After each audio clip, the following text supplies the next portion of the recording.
Ça nous a donné des moments extraordinaires. On commençait à claquer sur le trottoir. Ah bah Fellini c'est le grand italien. Bah écoutez, lui, je connais lui. C'est le film de mon fils. Podalides, pour moi c'est un grand acteur en France, peut-être le plus grand. J'étais un tout petit peu triste l'autre jour parce que Coppola tapait dessus comme il a fait. Ça m'a un peu déplu, même beaucoup déplu. Dictateur. Et je pense que c'est un film à voir absolument. Nous volons beaucoup au cinéma, on vole plein de gens. Vous voyez tout ce qu'il y a ici.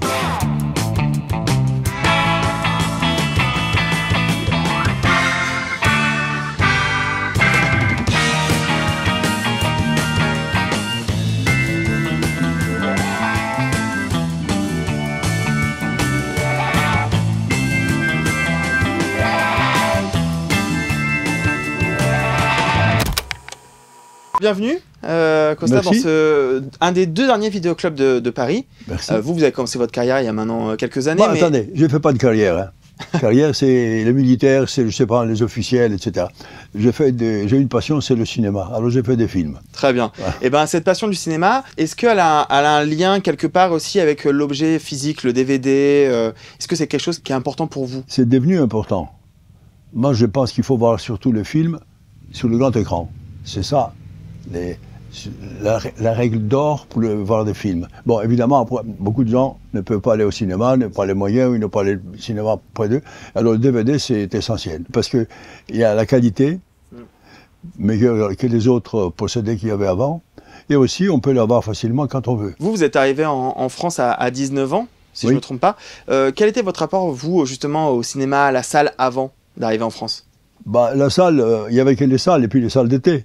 À Athènes, mais il n'y avait que des films un tout petit peu particuliers parce que c'était un régime très, disons, conservateur, pour ne pas dire plus, et qu'on voyait que des films d'action, des cow-boys, enfin, tous les films d'action américains essentiellement, très peu de films français, très peu de films venant d'ailleurs. On peut commencer par les films dont vous vouliez nous parler. Je crois qu'il y en a un justement qui a été important lors de votre arrivée à Paris, juste derrière vous.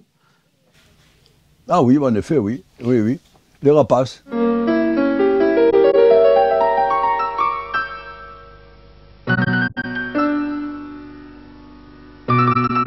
J'ai découvert à la Cinémathèque avec d'autres amis. D'ailleurs, on avait vu à l'époque qu'une partie du film parce qu'il était massacré par le MGM qui avait produit le film. J'avais fait d'une version de 3 ou 4 heures, j'en avais fait une de 2 heures, à peu près 2 heures. Et Langlois nous l'a présenté en parlant très mal de toutes ces coupes et nous a expliqué le film et c'était fascinant. C'était une tragédie finalement, comme les tragédies. Pour la première fois, j'ai découvert qu'au cinéma, on pouvait faire autre chose que des films d'action avec des happy end en plus. Parce que là, il n'y a pas de happy end là-dedans.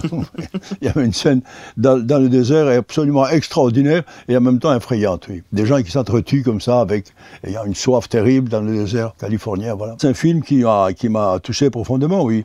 C'était muet, noir et blanc, naturellement, avec une photo absolument extraordinaire dans les intérieurs, avec un personnage énorme comme ça, blond, au début qui travaille dans une mine d'or, et sa mère lui propose de partir et de suivre un dentiste ambulant. Pour devenir dentiste, il devient dentiste. Après, il commence une série d'aventures, ça serait trop long à les raconter toutes. J'ai découvert cet homme aussi, qui ne joue pas, Eric von Stroheim, qui est un personnage étonnant, que j'ai vu en 1957 au studio de Billancourt, où il tournait un film de Raymond Bernard. L'histoire qu'on racontait, c'était qu'il n'était pas payé pour tous les films, il était payé tous les matins. Il arrivait et on le payait la journée, il faisait son film et il repartait sans relever. Il était silencieux comme ça, il regardait les gens comme c'est là.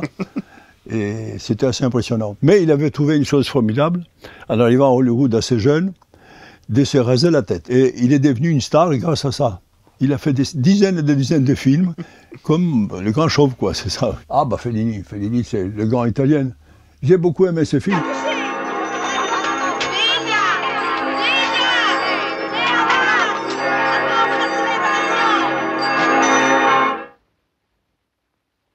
J'aime les autres films de Fellini, surtout la deuxième période de Fellini. Là, je l'aime beaucoup parce qu'il y a une scène formidable, il y a un type sur l'arbre, il écrit « Voglio una donna !» Et c'est bouleversant, c'est comique à la fois et bouleversant. Voglio una donna ! Ce qui est étonnant, quand je suis allé en Italie, j'ai parlé beaucoup de Fellini, Et des critiques me disaient, mais vous aimez Fellini en France, mais pourquoi? C'était une question qui m'avait stupéfait. Parce qu'en Italie, ils sont pas... Un peu moins, c'est-à-dire ça n'allait pas les grands comme on le considérait en France. Je pense que depuis, il a retrouvé sa place. Mais à l'époque, c'était comme ça. Et alors du coup, pourquoi on aime autant Fellini selon vous? Ah, parce qu'il a renouvelé le cinéma complètement, hein, avec ce film, avec la façon de le faire, avec ce qu'il racontait sur la société. C'était étonnant. Une société italienne qu'on avait appris à voir d'une manière assez comique, vraie et comique. Lui, il a été dans une troisième ligne, tout à fait différente, la fellinienne. Et il a fait des films qui, je pense, qui nous ont, en tout cas en France, beaucoup influencés. Je vous ai mis un film, quand on parle du rayon italien, de Corbucci. Oui. Derrière vous, là, vous pouvez regarder Le Grand Silence. Le Grand Silence. Un acteur évidemment important pour vous? Eh oui, il y a Trintignant.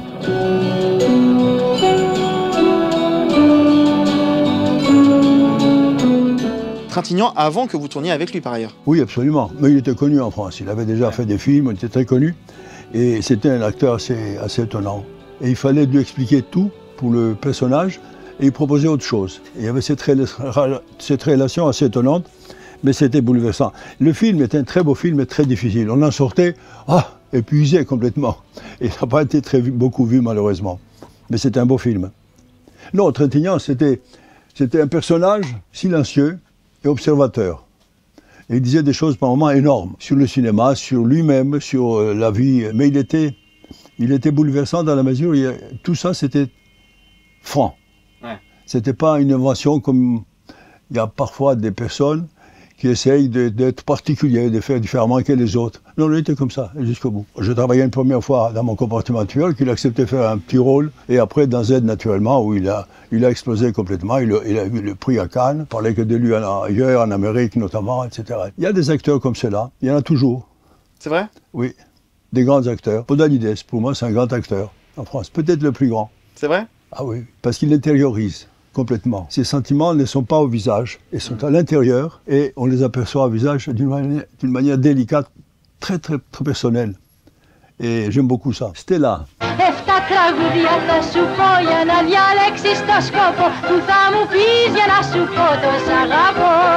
On parle ici du mouvement des femmes. Eh bien, elle a commencé avec Akoyanis. Parce que c'est la femme qui était libre complètement, d'aller avec qui elle voulait, de faire ce qu'elle voulait.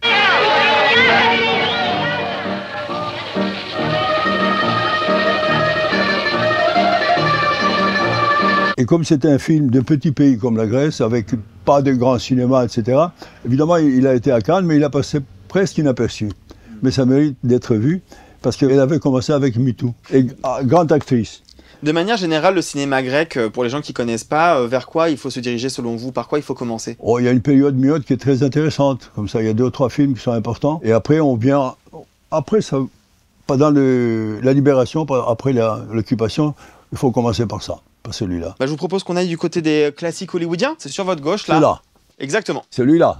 Pour commencer. Jack Lemmon. Écoutez, c'était une belle aventure parce que quand on a fini le scénario de Missing, il y a eu une grande réunion à l'Universal avec tous les patrons, enfin tous les gens. Wasserman qui était le président. Et on a commencé à parler comment on allait faire le film. Et l'essentiel, c'était quel casting. Ils m'ont dit, qui voyez-vous pour le premier rôle? Je dis Jack Lemmon. Ça jetait un froid terrible. Why? Le directeur, il m'a dit, Costa, on fait un film comique? J'ai dit non, pas du tout. Il m'a dit, mais Jack Lemmon, on a un film dramatique, etc. Je dis, mais vous avez vu la garçonnière? My name is C.C. Baxter. C for Calvin, C for Clifford. However, most people call me Bud. Il m'a dit, oui, bien sûr. Je dis, c'est pas un rôle comique qu'il fait. C'est un rôle grave, sérieux. Et puis, il y a encore 2 ou 3 films. Save the Tiger, par exemple. Ils n'ont pas voulu. Et puis, écoutez, on en reparlera. Ils font toujours ça. Ils déplacent pour pouvoir discuter en privé, etc. Et ça a continué comme ça pendant, c'est-à-dire 3 ou 4 semaines, avec des discussions, des rediscussions, des retours, jusqu'au jour où le patron Wasserman et le producteur, Eddie Lewis, ils sont réunis et ils ont dit, bon, donnez-le lui, on verra bien ce qu'il va faire. Parce que j'avais signé un contrat où je devais avoir le montage, le scénario et le casting. Comme je ne faisais pas carrière à Hollywood, je pourrais très bien partir. Et j'ai fait aussi pour les films américains que j'ai fait, la post-production en France avec les chefs opérateurs et le son français. Ils avaient accepté tout cela. Alors finalement, ils ont accepté aussi le casting. Et croyez-moi, après, ils étaient très contents, parce que Jack a eu des prix un peu partout, à Cannes et ailleurs, et il est extraordinaire. Mais on peut en parler d'un autre acteur, parce qu'il y a d'autres acteurs comme Jack qui sont considérés comme des comiques, et je leur ai demandé de faire autre chose, qu'est-ce qu'ils font d'habitude. Oui, c'est ce que je voulais en parler dans le rayon français, mais oui, c'est le cas de Gad Elmaleh, José Garcia, Cadmerade. C'est quelque chose que vous aimez bien, aller chercher des gens qui sont connus pour la comédie et les emmener ailleurs. L'intérêt, c'est de leur demander de faire autre chose, parce qu'un comique a une façon d'approcher les situations avec un certain type de rythme tout à fait différent des autres acteurs. Et quand ils acceptent, il faut qu'ils changent beaucoup. Et s'ils acceptent ces changements, tout d'un coup, on découvre un autre monde. Il faut qu'ils acceptent et qu'ils suivent. Et on a de très bons résultats. Et je viens de l'avoir avec Cad, qui au début était très méfiant. C'est vrai? Oui, parce qu'il disait, je ne sais pas faire ça. Et puis il a fait. Et il a fait très très bien. Je vous ai mis un film de Sergio Leone, La Bon, les Brutes et le Truand, parce que vous avez un lien quelque part avec Clint Eastwood.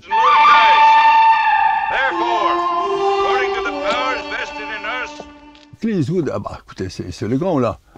Je l'ai vu de près 2 ou 3 fois à la Cinémathèque, mais je l'ai vu pour la première fois quand on était pour l'Oscar à Los Angeles. Il y avait le coproducteur algérien, Jacques Perrin, et moi, on a discuté, etc. On disait, s'il y a un Oscar, etc., je vais vous le donner. Il me dit, même probablement, vous en aurez au moins un, etc. Et donc c'est Clint Eastwood qui a remis l'Oscar au producteur algérien. Absolument. The winner is Algeria for Z. Le film était fait grâce à eux, grâce à Jacques, naturellement, qui les connaissait et qui a déplacé tout à Alger pour faire le film. Et ça s'est passé très bien. C'était passé très bien. Take care. It's my... Oh, my bus! Ah oui, Citizen Kane.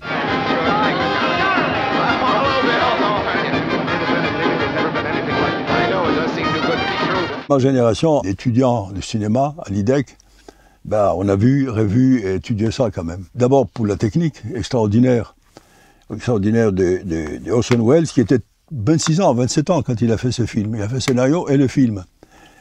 Et il a fait une chose que personne ne faisait avant, c'est tourner et voir les plafonds. On pouvait voir là-haut. Tandis qu'avant, on évitait les plafonds parce qu'il y avait les projecteurs, il y avait tout cela. Et lui, il a tourné dans tous les sens. Et ça a été bouleversant d'idée que c'était possible. Bon, il y avait ça évidemment. Et puis il y avait lui qui a joué jeune. Il a fini très âgé. Et c'était parfait.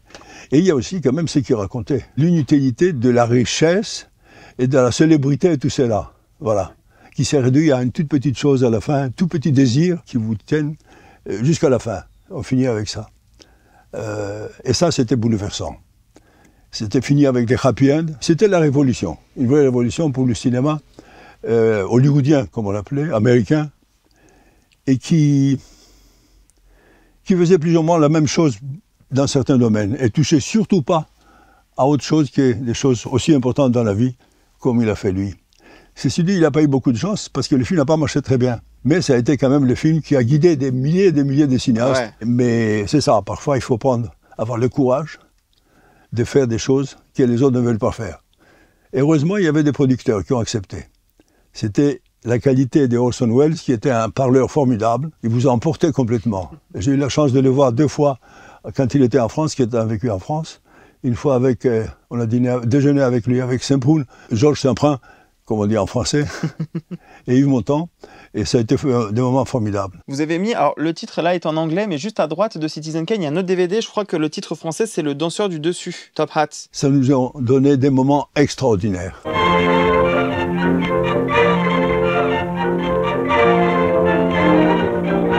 Les danseurs américains, uniques au monde, Fred Astaire, Gene Kelly aussi plus tard, et on voulait tous être danseurs, faire des claquettes et tout cela. Voilà.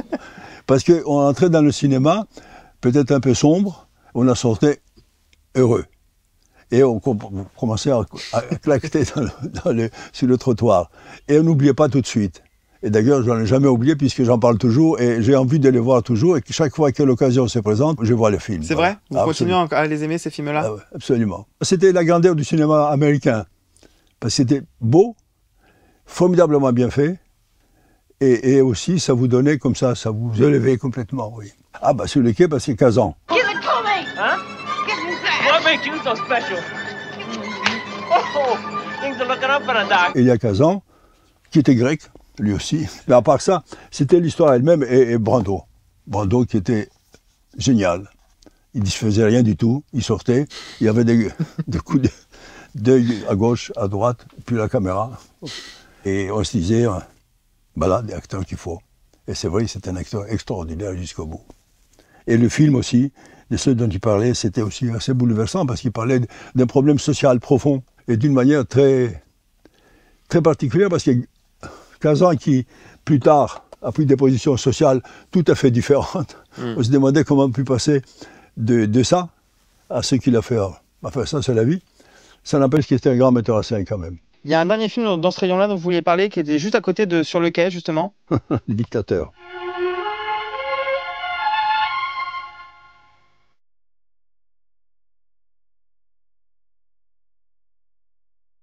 En général, c'est qu'on ne sait pas, parce qu'on l'a vu après la guerre, à la libération, c'est qu'il a fait en 1940.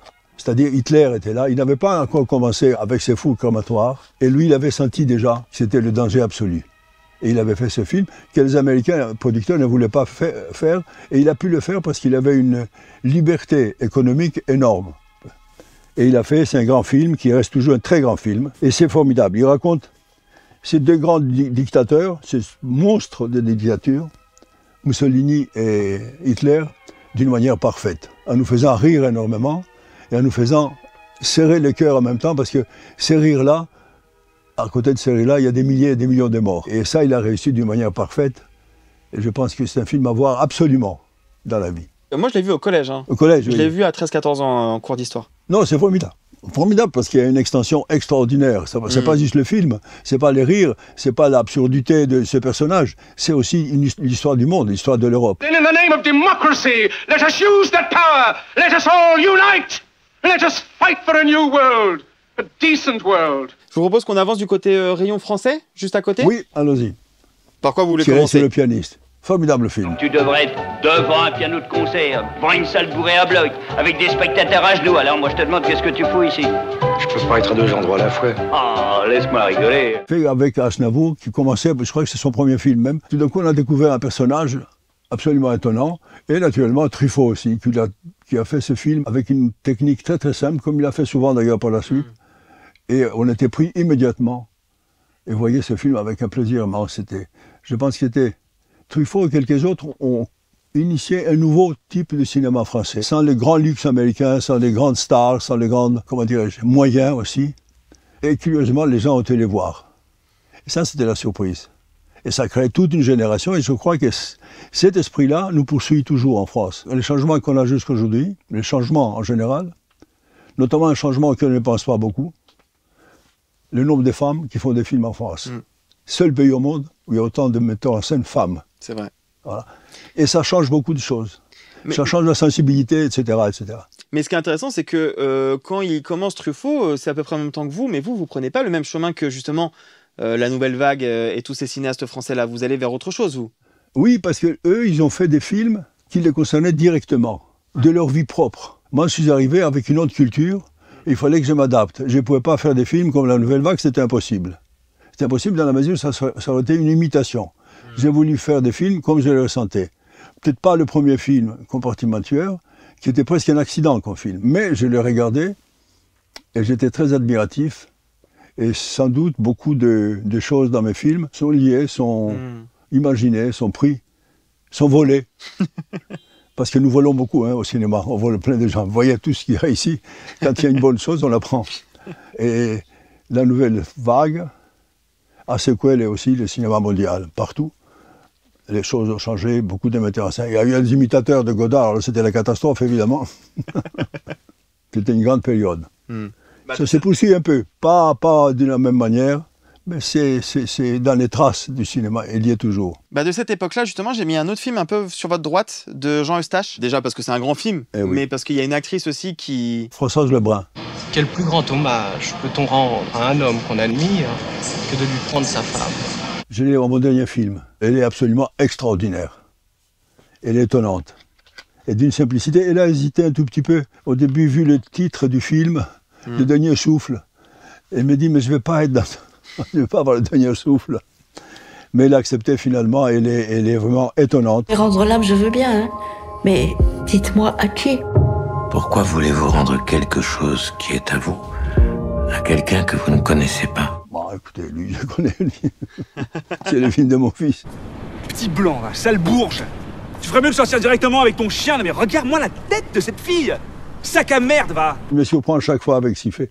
Quand j'ai vu ce film, j'ai dit, mais où il va avec ça? Qu'est-ce qu'il veut faire avec ça? Voilà. Et après, il a fait évidemment l'autre, Athéna, qui était à bord. J'en revenais pas, excusez-moi.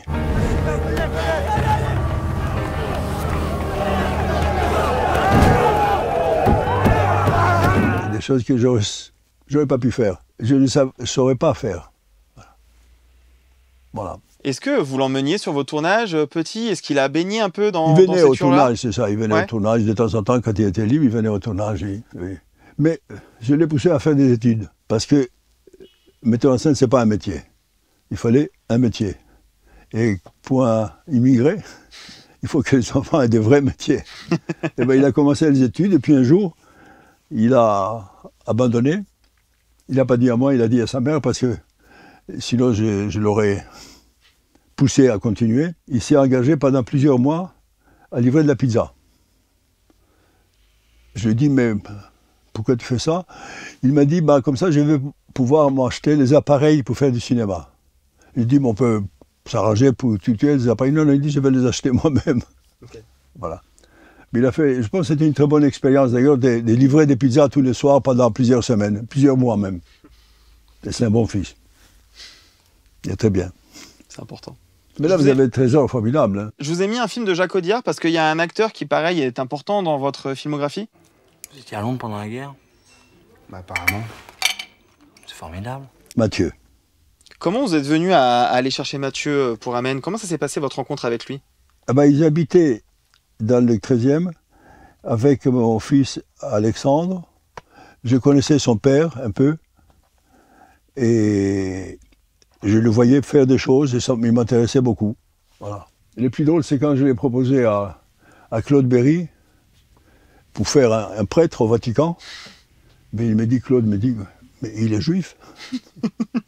Je dis, Claude, arrête. Et on l'a pris, il était vraiment étonnant parce qu'il avait un rôle très compliqué à faire, très difficile.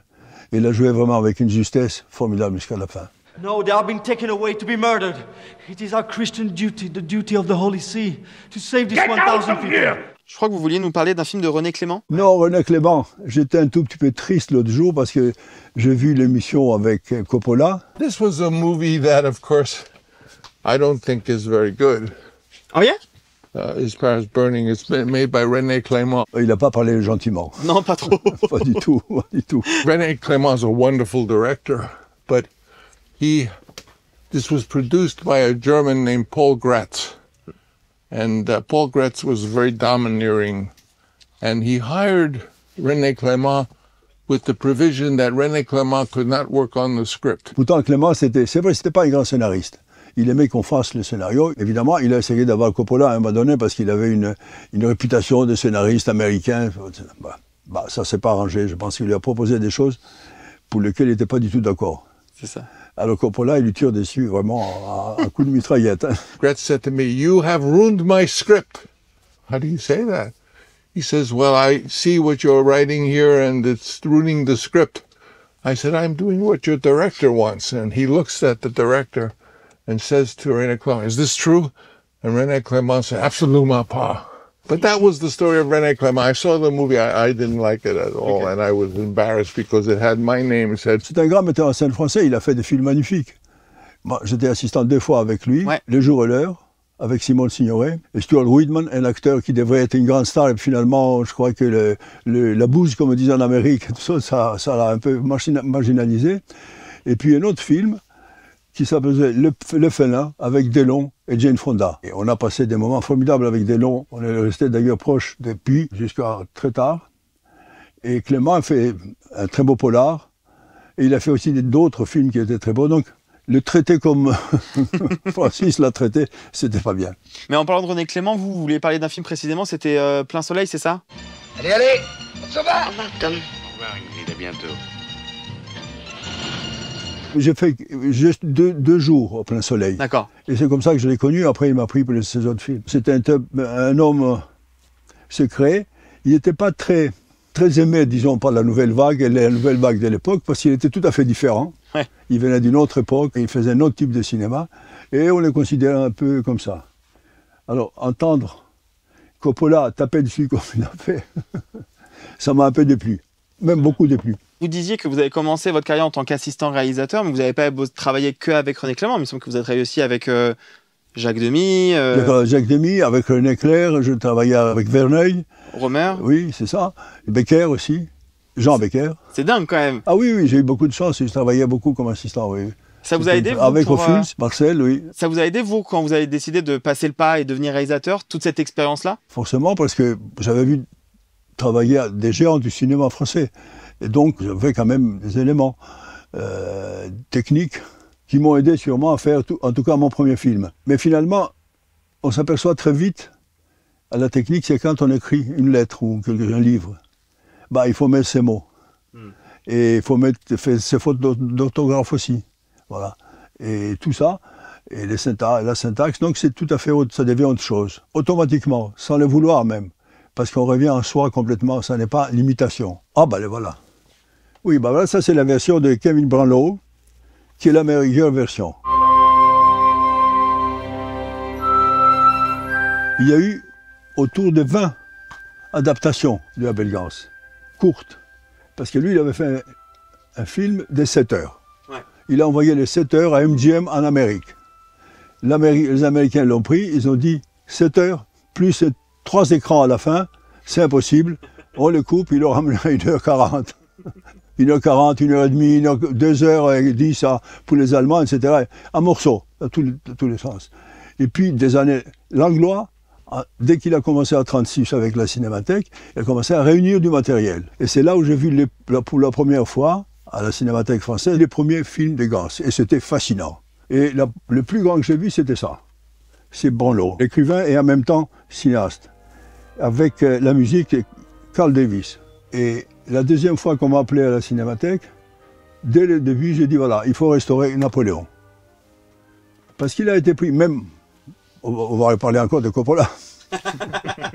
Coppola avait acheté les droits à Lelouch, enfin c'est une histoire très compliquée, ce n'était pas les vrais droits, bref. Et il a adapté la version de Kevin Brownlow en la coupant un tout petit peu pour que son père puisse caser sa musique. I took Napoleon and I remember I gave my father $35,000 to write a score for Napoleon. Il a enlevé la musique de Carl Davis pour mettre la musique de son père, qui est à mon avis un peu inférieure, pour ne pas dire autre chose, que celle de Carl Davis, qui est une belle musique. Et puis nous, à la Cinémathèque, j'ai dit donc, quand je suis revenu à la présidence, j'ai dit voilà, il faut restaurer l'original, 7 heures. Alors attendez, j'ai ça justement pour vous. Regardez. Ah ben voilà. Voilà. Et on a trouvé, à la Cinémathèque, dans les archives, on a trouvé une chose très précieuse, qui était les scénarios, on peut dire les scénarios, les notes montage de tous les films, des 7 heures. Donc il était possible de ne pas l'imaginer, de reconstituer complètement comme il est voulu. Et on a commencé à travailler. Ça a duré plus de 14 ans. Au début, ça devait durer 3 mois. Et depuis plus de 12 ans maintenant, nous travaillons à la restauration du Napoléon d'Abel Gans. On a fini finalement pour faire ce que Gans voulait faire et qui n'a jamais été fait. C'est-à-dire faire le montage, ramasser des morceaux du film d'un peu partout dans le monde. Jusqu'à Yougoslavie, on a trouvé des morceaux en Yougoslavie. Comme les Américains l'avaient complètement taillé. Cinémathèque française, Belgrade, Cinémathèque Belgrade, Belgrade, Cinémathèque, et la fin à Copenhague. Et puis, faire le montage. Tous les petits morceaux collectés à travers le monde, qu'on a pu réunir et mettre dans une continuité pour retrouver le montage originel. Le montage, il est à mon avis parfait, et puis il fallait trouver la musique. Quelle musique pour cette heure? Quel musicien? Et ben on a trouvé un homme formidable, Simon Cloquet, qui est musicien. Il a pris des morceaux de musique de tous les grands classiques et l'a placé. Et au fur et à mesure qu'on voyait la musique avec les images, on disait c'est pas possible, il a réussi. Il a réussi et jusqu'à la fin, il a réussi formidablement. Et est-ce qu'au final, c'est pas la meilleure des versions maintenant, celle-là? C'est la version. Je pense que c'est la unique version, il n'y en aura pas d'autre. Voilà. C'est ça.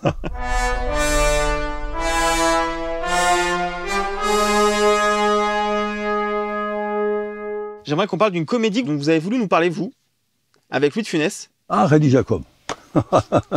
J'adore ce film. J'aimais beaucoup le metteur en scène, qui est un bon ami que j'aimais beaucoup. À Noël, chaque année, depuis plusieurs années maintenant, Après le dîner, tout d'un coup, il dit, on va voir un film. Quel film? Rabbi Jacob, disent les enfants. Ils étaient petits, ils ont commencé, maintenant ils sont grands.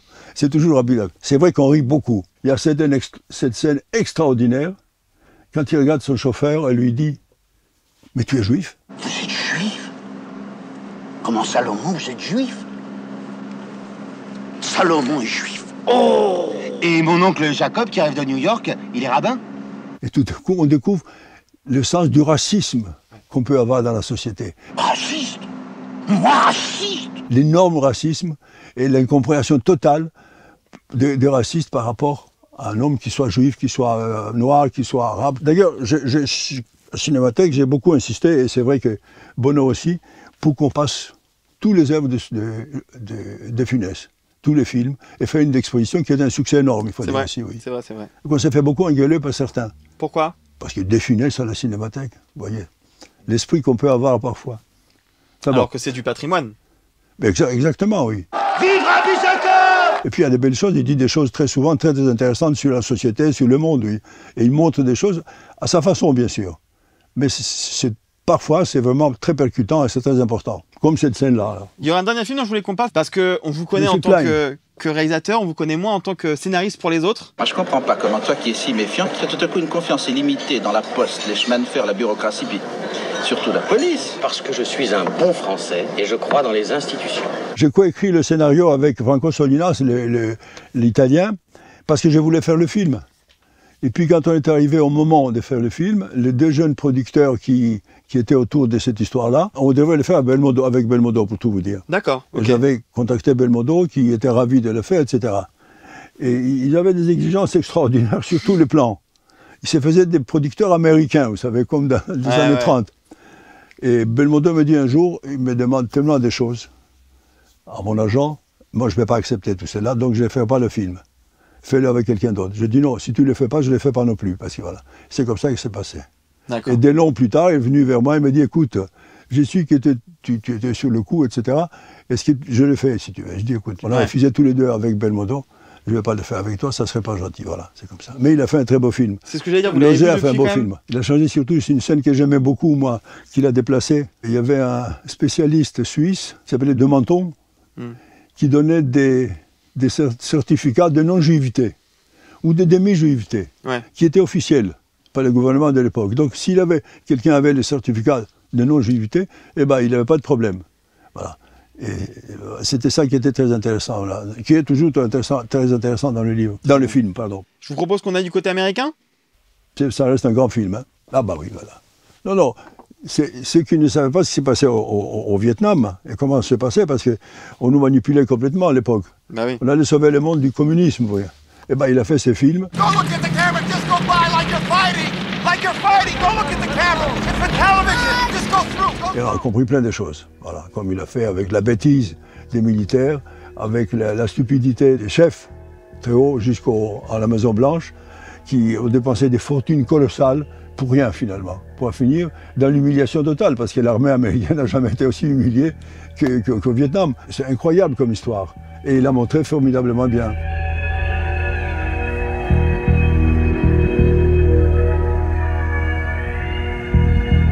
C'est un film qui est resté pour le coup. Oh, qui est resté, qui va rester, absolument. Ouais. Si on veut voir ce qui s'est passé au Vietnam, on passe le film, on comprend plein de choses. Et après on lit évidemment, et on se renseigne davantage. Je vous ai mis un film de John Landis. Jump? No chance. We won't have to jump. Nah. All right, Sky Troopers! Let's go! Let's go! Parce que peu de gens savent, vous avez un petit rôle dedans. Vous avez été aussi acteur. Non, c'est mon ami John Landis, qui pendant des années me disait il faut que tu viennes quand je tourne un jour pour voir comment je tourne, etc. Mais il avait à la tête de me mettre dans le film, en fait, c'était ça. Et puis il tournait en Norvège, et il m'a invité, moi et Alexandre, mon fils, on a été. Et puis un jour, il m'a dit, voilà, tu vas jouer une petite scène, tu fais rien du tout. Voilà, tu es dans une baraque, et il va y avoir une exposition, et tu pars. Ils ont fait exploser les explosifs beaucoup trop tôt. On a senti le souffle. C'est un homme que j'aime beaucoup. Il a beaucoup de talent, et puis il est un grand ami, et on se voit, on se téléphone souvent. Et il a une femme, Déborah, qui fait une chose qui n'a jamais été faite avant pour l'université de Los Angeles, un livre énorme de, je ne sais plus, 3000 pages, avec des photos de ce qu'on fait au cinéma, les wardrobes, comme on dit, les costumes, Okay. voilà. Et il m'a envoyé des petites photos, et c'est magnifique. Ce qui est intéressant avec les États-Unis, vous en parliez avec Monsieur Klein tout à l'heure, c'est que la manière de produire les films, elle est différente. Le réalisateur a moins de place, et pourtant vous avez quand même fait des films là-bas. Non, elle est différente parce qu'il y a une chose à laquelle on ne pense jamais, c'est que l'Oscar qu'on donne à un film, c'est le producteur qui le prend. Donc c'est le producteur qui primait quand le cinéma a commencé. Et il est vrai aussi qu'au long des années, ça a changé, parce que John Ford, par exemple, il est devenu très fort. On était obligé de prendre John Ford, parce que les acteurs l'obéissaient, enfin le suivaient, et ainsi de suite. Et puis les plus jeunes, comme Coppola, enfin tous les plus jeunes, ils ont changé le système, pas complètement, de cette manière. Mais là, le système a changé complètement lui-même. Et les grandes compagnies, ils ne font plus que des gros films, et ils ne font que des séries. Mais il y a une époque d'or du cinéma américain quand même, qui est formidable. Ils ont fait des films, des œuvres extraordinaires dans tous les domaines. Oui. Mais quand vous travaillez avec Sissy Spacek ou avec John Travolta, c'est quand même une autre époque, mais comment vous le vivez, vous, par rapport à vos premiers films? C'est différent, j'imagine. C'est différent dans la mesure où à partir du moment où un film, on dit voilà, on fait le film, il y a la compagnie, et il n'y a plus de problème d'argent, il n'y a plus de problème, tout s'ouvre. Et les acteurs acceptent et tout cela. Donc c'est une autre façon de tourner, d'être. J'ai essayé de le faire de la mienne à chaque fois. Comme je disais, d'avoir des techniciens à moi. Et les acteurs américains, enfin ceux que j'ai connus moi, ils aimaient beaucoup travailler avec les gens qui venaient de France, avec des Français en général. Ah oui, parce qu'ils faisaient un film différent de leur. Et on avait un comportement vis-à-vis d'eux différent. Il n'y avait pas d'autorité, il y avait une espèce d'amitié qui s'est créée, et une relation presque affective avec l'acteur ou l'actrice. Et à chacun d'entre eux, on est resté amis après. Travolta, qui était quelqu'un de très ami et d'assez naïf finalement, comme personnage. Ah oui, très gentil, ouvert, très gentil et tout. Il voulait toujours vous engager pour sa religion. Il m'a donné des très belles brochures que j'ai lues. Mais ça ne m'a pas donné l'envie d'aller avec lui à son monde. Mais ça a été quand même un ami, on est resté très copains, on était très proches, très tard, et quand je vais à Los Angeles, parfois je l'appelle. J'aurais une dernière question, tant qu'on est dans le rayon américain, il y a un grand cinéaste qui nous a quittés il y a quelques jours, à un moment où on fait cette interview, c'est David Lynch. Est-ce que vous, c'est un cinéma qui vous parlait aussi? Est-ce que ce sont des films qui vous ont marqué? Il a fait des choses formidables. Ouais. Ces films, c'était là une rupture avec le cinéma américain. Il était le premier de la génération, disons pas la mienne, celle d'après, qui a fait un cinéma complètement différent. Il y avait les Scorsese, il y avait tout ça, mais c'est une autre époque. Lui, vraiment, il a rompu tout ça complètement. Complètement. Il a fait cette espèce de, on peut dire, un cinéma d'une autre planète. Avec des situations comme ça qui nous surprenaient à chaque fois aussi. Surréaliste complètement, mais en même temps surréaliste, mais vrai en même temps. Ouais. Voilà. C'est le loup, là, tout d'un coup, quand on l'a vu, on était tous surpris. Évidemment, il y a les Twins, et puis Twins, tout ça, c'est des films bouleversants. Et chaque fois, un film, il vous montrait quelque chose de différent. Ouais. C'était ça. C'était un personnage très timide, comme ça, silencieux, très calme, qui parlait très bien du cinéma français, qui connaissait très bien. She wore blue velvet,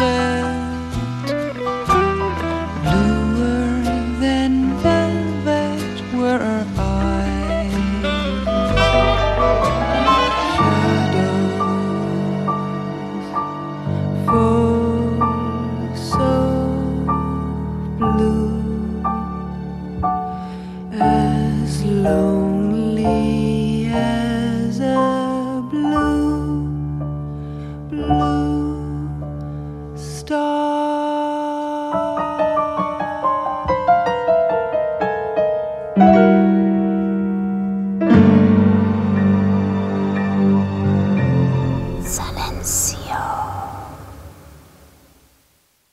J'aurais une dernière chose que je voudrais vous montrer. Regardez ce qu'on a ramené. Oh mon Dieu. Dans quelques jours, vous en aurez un? J'en ai un déjà. Oui, je sais. Oui. C'est un bel objet. On s'est beaucoup manqué au début. On s'est dit, qu'est-ce qu'on va faire avec ce paquet-là? Quand César a fait le premier, il était ridicule le premier, il faut dire. C'est vrai? Vous avez vu le premier? Non, j'ai pas vu. Ça n'avait rien avec ça. C'est un truc avec une sorte de caméra, avec des films. Voilà. Non, mais celui-là, il a trouvé une solution. D'abord, ça lui ressemble. Ouais. C'est son travail, et puis c'est différent de tous les autres qui existent. Oui. Qu'est-ce que ça vous fait, ce futur César que vous allez recevoir sur votre carrière? Enfin, vous n'aimez pas le terme carrière, mais sur toute votre œuvre. C'est une grande émotion, d'autant plus que c'est une distinction que donne la profession. Ouais. La profession qui décide. C'est pas un comité à part, c'est pas un moment particulier comme un festival qui dure X jours.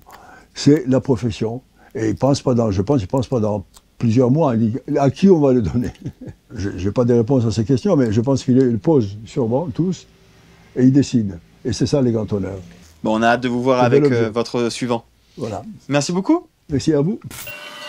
Colmini. C'est pas juste le film, c'est pas les rires, c'est pas l'absurdité de ce personnage, c'est aussi l'histoire du monde, l'histoire de l'Europe.